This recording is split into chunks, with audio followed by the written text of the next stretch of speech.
So I decided to break up the logic lecture and do the first half, which I've just done, on evaluating arguments for validity and soundness.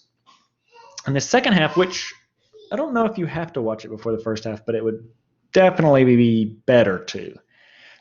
This is just going to be on counterexamples, and I'll talk about what those are. There's two kinds of counterexamples. We'll move through these pretty quick, I think, I hope.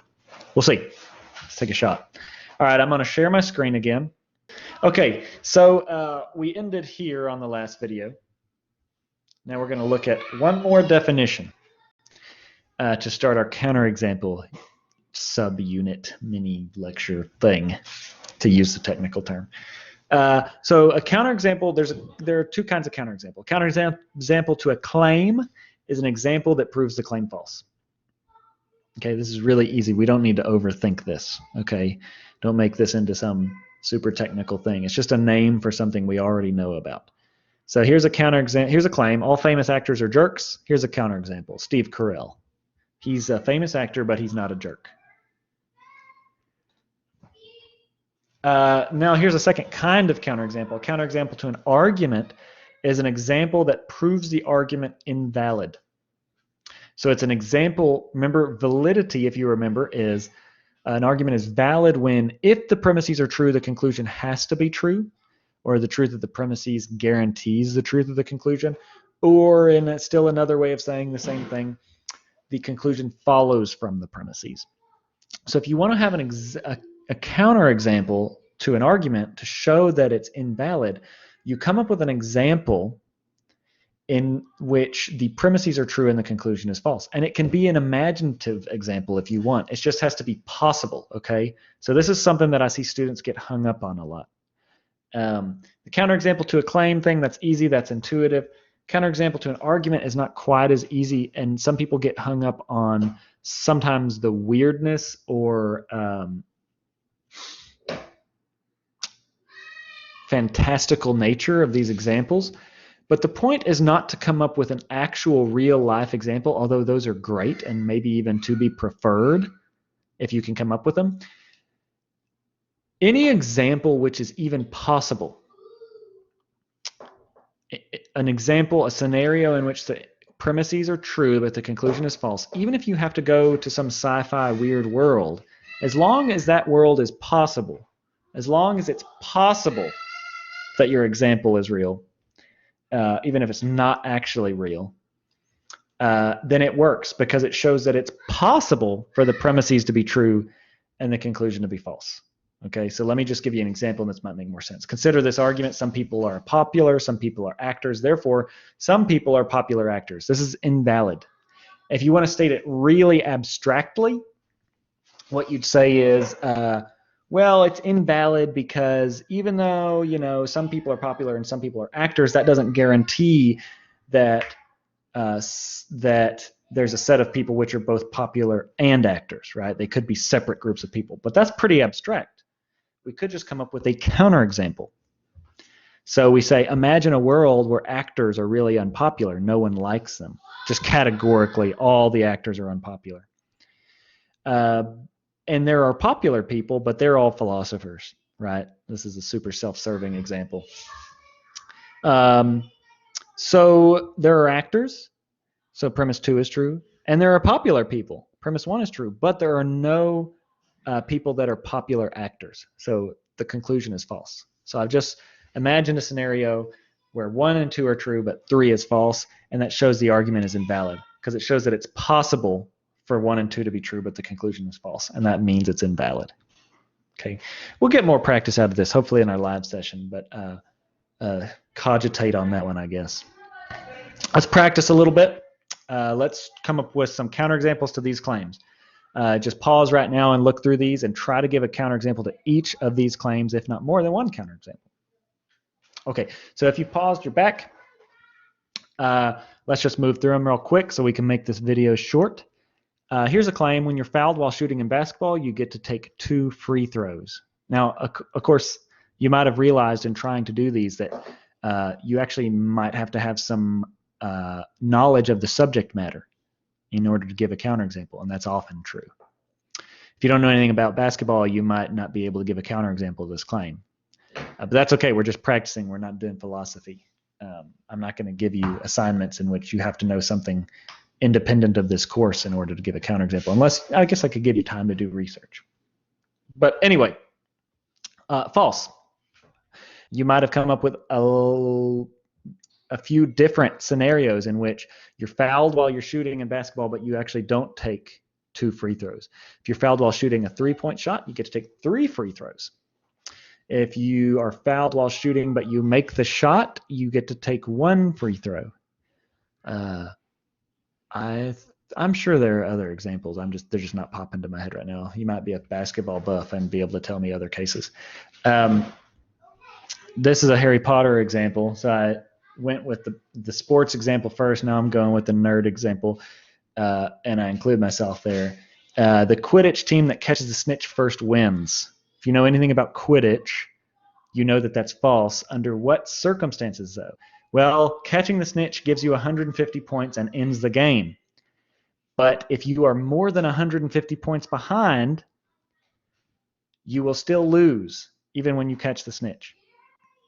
All music has a melody. Now we're getting into more controversial ones, and now this is where we get to the point where coming up with a counterexample actually might involve doing some actual philosophy.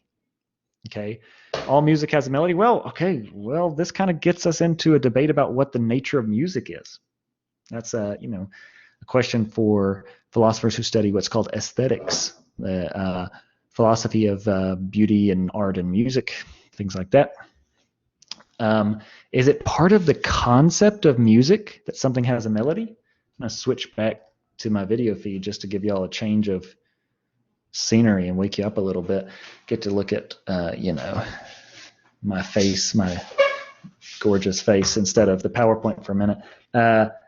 All music has a melody. Is that true? Can we give a counterexample? Well, again, you could try to give a counterexample. There's this song called, I can't remember what it's called actually, but it's Pure Silence. It's this guy, he was a composer, quote unquote, sort of like one of these modern composers who likes to do smart alecky things, and he just sits at the piano for like 4 minutes, and I don't know. But the song is called, the title of the song is The Amount of Time That He Sits at the Piano, and I can't remember how long it is. So if that's music, it doesn't have a melody. But is it music? It might not be. Again, maybe you think like a drum beat alone with no other instrumentation could be counted as music, but it doesn't have a melody. That would be a counterexample. But then again, we have this question: does that count as music? Right? Is the drum beat music? And really, what we're dancing around here is the question of whether this is a conceptual, like a core truth, a truth about the essence of music. Does it have to have a melody? And so now we're getting into the more controversial aspects. We don't have to settle that debate here. I'm trying to give you a sense of what it would take to give a counterexample, even if we're not going to settle on one that we all agree on. And finally, now we're getting into real serious philosophy, ethics in particular, about how we should act. When we say it's always wrong to cause a child pain by your actions. Anybody come up with a counterexample of that? Man, I wish we were in a live session right now because I would love to hear what y'all came up with.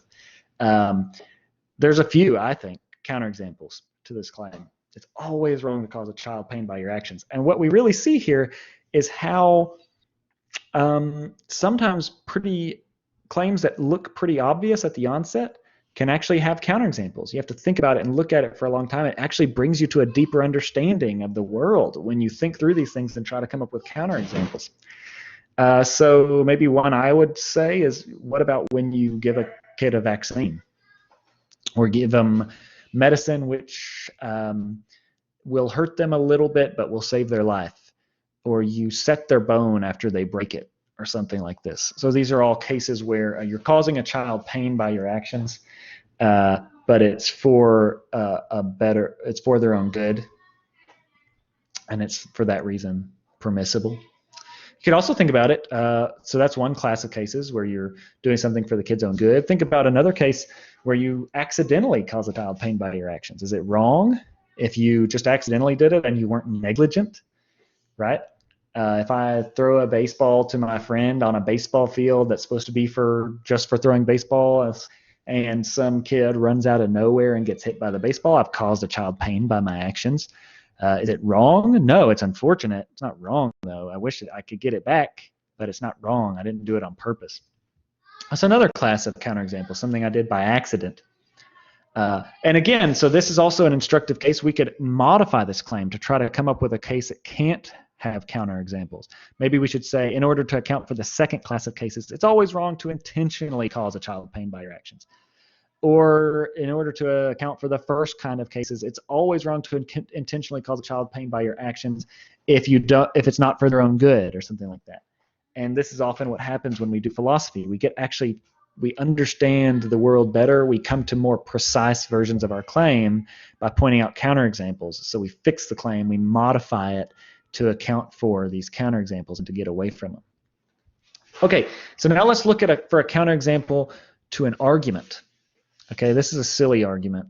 You might recognize it as a reference to an episode of The Office. Bears eat beets. Bears watch Battlestar Galactica. Therefore, bears eat beets while watching Battlestar Galactica. Take a pause, see if you can come up with a counterexample that is a scenario in which the premises are true, but the conclusion is not true. And this is a place for you to, get imaginative, get creative. Describe a possible scenario where 1 and 2 are true, but 3 is false. Take a shot. Okay, if you took a shot, you might have come up, again, wish we were in a live session, love to hear what you came up with. But you might have come up with something like, imagine all the beats are several miles from the place where the bears can watch Battlestar Galactica, so they never do both at the same time. It takes them at least a few hours, or it takes them at least 10 or 20 minutes to get between the two locations. So even though they eat beets and they watch Battlestar Galactica, they never do both at the same time. Okay, sorry. You can hear me feeling guilty that I came up with such a stupid, silly example. Okay, to keep this video short, I'm going to just leave this one to y'all if you want to take a shot at it. If you were paying attention to football back, I don't even know what year this was in, you might recognize this example. I recall this as the first time I got legitimately pissed for more than 20 or so minutes about a football game. Okay, what I want you to do, again, you won't really have an independent check, but there's no place for you to check your answer. But take a shot. Take the argument as it sits in the quotation mark, put it into a formal argument like we did in the first video, and then evaluate its validity and soundness. Go for it.